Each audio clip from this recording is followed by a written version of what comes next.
Hi, it's Pete Moore and welcome to PCM Guns. And today we have something from Sabatti, an Italian company. Been making rifles since probably 1670, so they've been around a long time.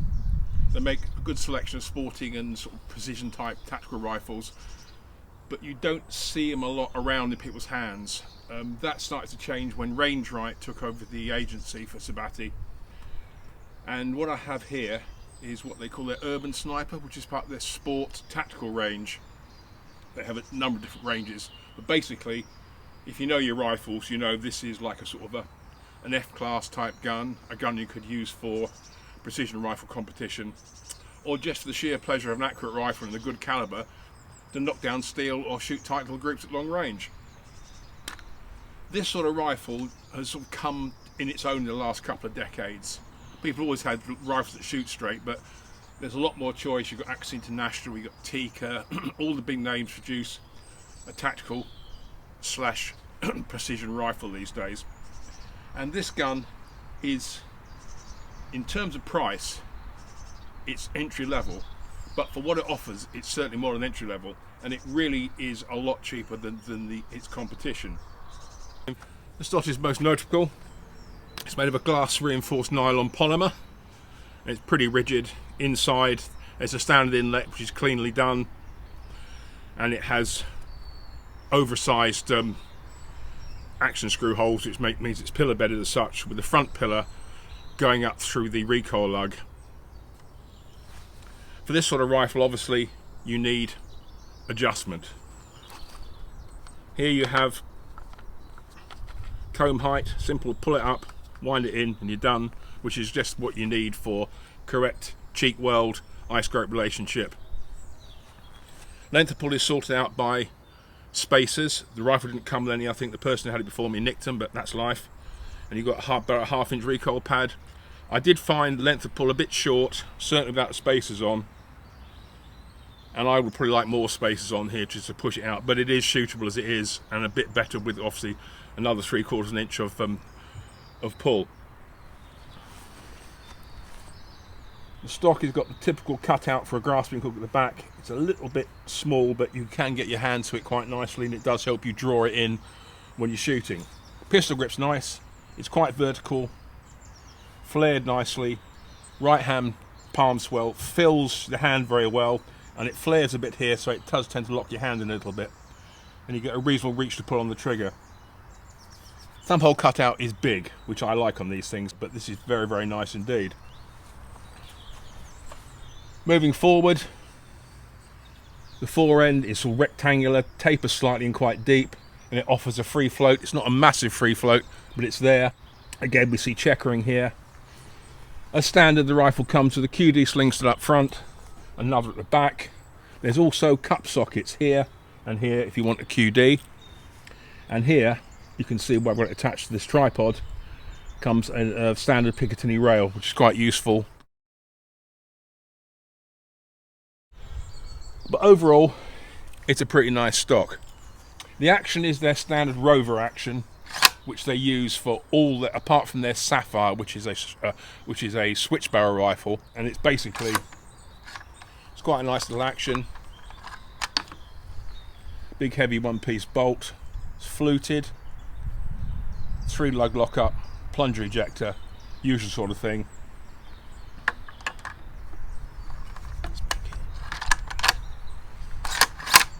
Equally notable, bolt handle's nice. It comes with a knob in the end, and it's quite long, angle back slightly, and you've got about 60-degree lift because of the 3-lug bolt, which means no problem operating it under a scope. At the rear is a cocked action indicator, which you can feel and see, and you have a Remington type rolling safety. Basically, white dot, lug to the rear, gun is safe, but with bolt operation. Forward, fire. Simple as that. Feed is from what I thought was a 10-round magazine, but it's a 7-round mag. I think it's something to do with some of the European countries have funny rules on mag capacity. But it's a single column, feeds well, and it has a rather unusual lug at the front, which I found does actually help feed. That there is the lug integral to this trigger guard. Goes in like that, and to drop it, just literally grip here, squeeze and pull. This, we're told, is AICS compatible, so you could put a 5-rounder on it if you wanted to. The trigger, which is unusual for this sort of rifle, comes factory set at 2.6 pounds. The blade is mid-length, mid-width, slightly curved, and it's very comfy. The pull is beautiful. There's no real movement, and it breaks, snaps like that really crisply. So that's not a problem there. When I took the action out of stock, I looked at the trigger mech, and all it has to adjust weight is a large nut at the front with an adjuster screw in it. And I think you could slack that nut off and you could wind it backwards and forwards. It is a very good trigger, and I do not think I would touch it, to be brutally honest. On top, equally cleverly, is a Picatinny rail. These days, if you're not offering this sort of rifle with a Picatinny rail, then you are missing the point. And it could be a buying decision between a rifle that hasn't got one and a rifle that has, because so this is a definite plus. Okay, let's move forward and look at the barrel, which himself is different as in what's inside it.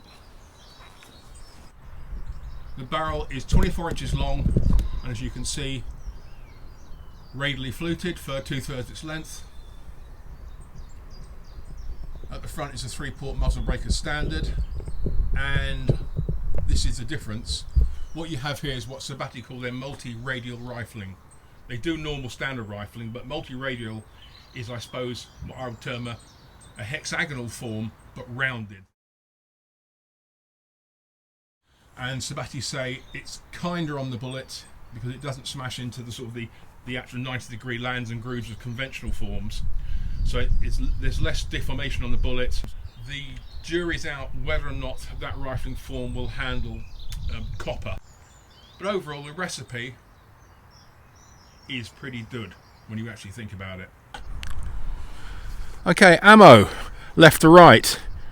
First up, Normal's 130 grain boat tail hollow point match, which is a pretty good load, high-end manufacturer. Second, Cell & Bellows tactical ammunition. It's a full metal jacket match type bullet. It's not hollow point.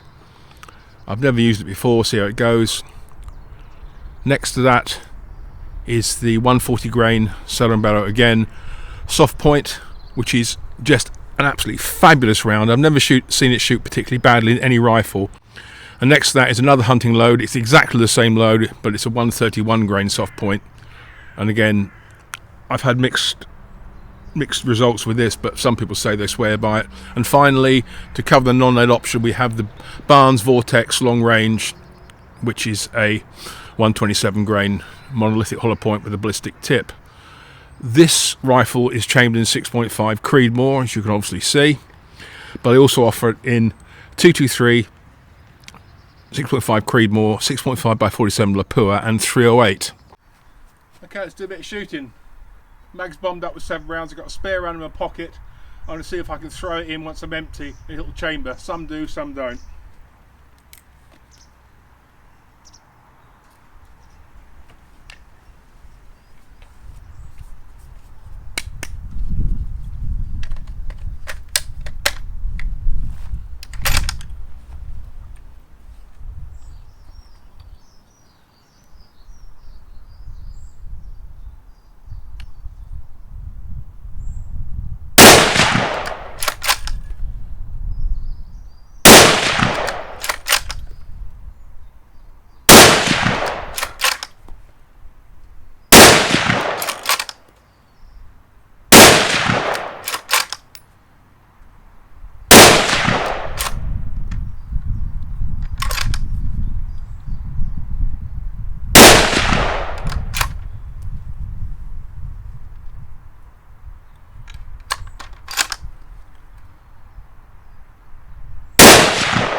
Okay, so what's the facts and figures? What do I think?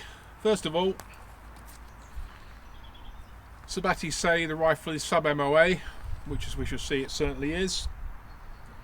Right, S&B 140 grain match was 0.873, velocity was high 2697, low 2677, average 2687, with a standard deviation SD of 10.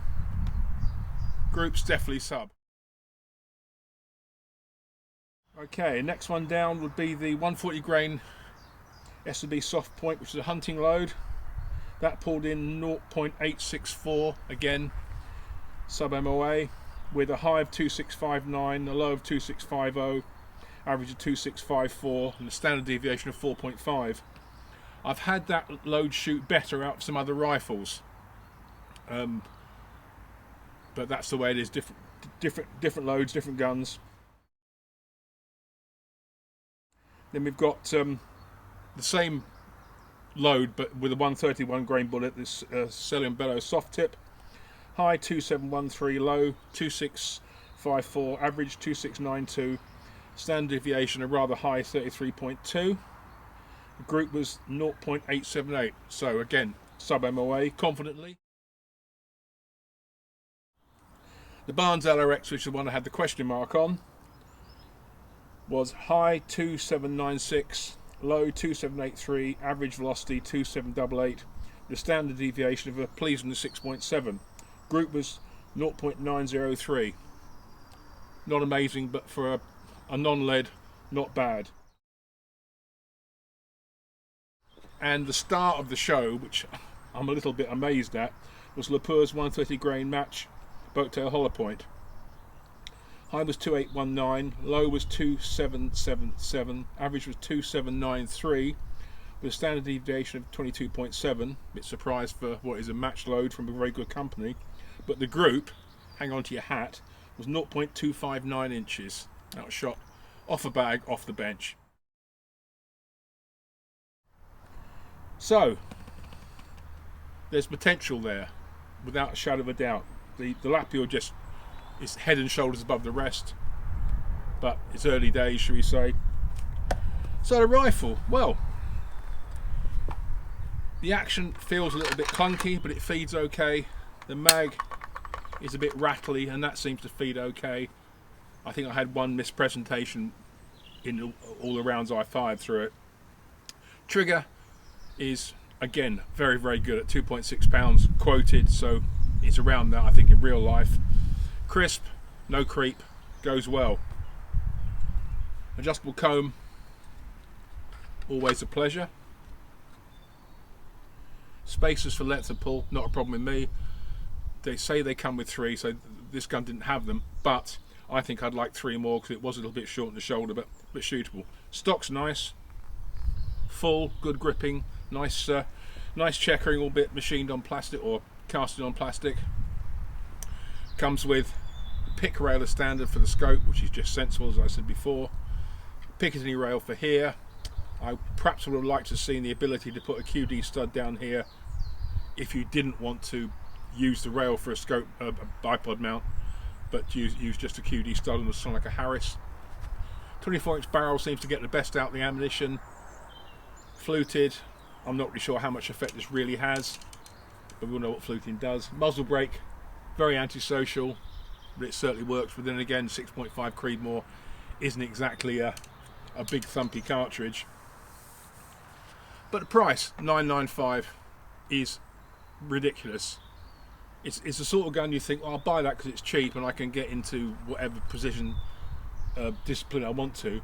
But you might find after a bit of time, when you've run the barrel in and got it how you want it, it's going to be a keeper, because it is seriously good money. I think that the Tikka T3 Tactical, which is a hell of a rifle, costs about $2.5, I think. But end of the day, if you put these two on the bench with each other with the right ammunition, then I don't think there'd be a huge amount in it. Okay, the T3 has probably a bit more finesse. This is where I think this gun lets itself down a bit. It doesn't have a massive amount of finesse, and people look at it and go, oh yeah, and it's sort of, it's a bit of a wolf in sheep's clothing, this rifle. But yeah, enjoyed it. It was good. Caliber wise, 6.5. Creedmoor is obviously the logical choice. Then 308, 6.5 by 47 Lapua, great cartridge, but I think that Creedmoor has just kicked it in the bum, I really do. 223 rem, you know, what do you do with 223 rem? Really, you shoot foxes and varmint with it pretty much. And again, at the money, it's probably a good bet if you're looking for a varminter. A little bit heavy for walking around, but so it's £10 bare-backed, and with the moddy and everything on, it's probably going up to 12, maybe 12 and a half, so perhaps a bit too much. Anyway, overall, great rifle, great price, worth a look. So if you like that, tell your friends, tell me, pmoore.shootingsports@gmail.com, and as ever, we'll see you again soon with some more kit. So shoot safe, be safe, and I'll see you soon.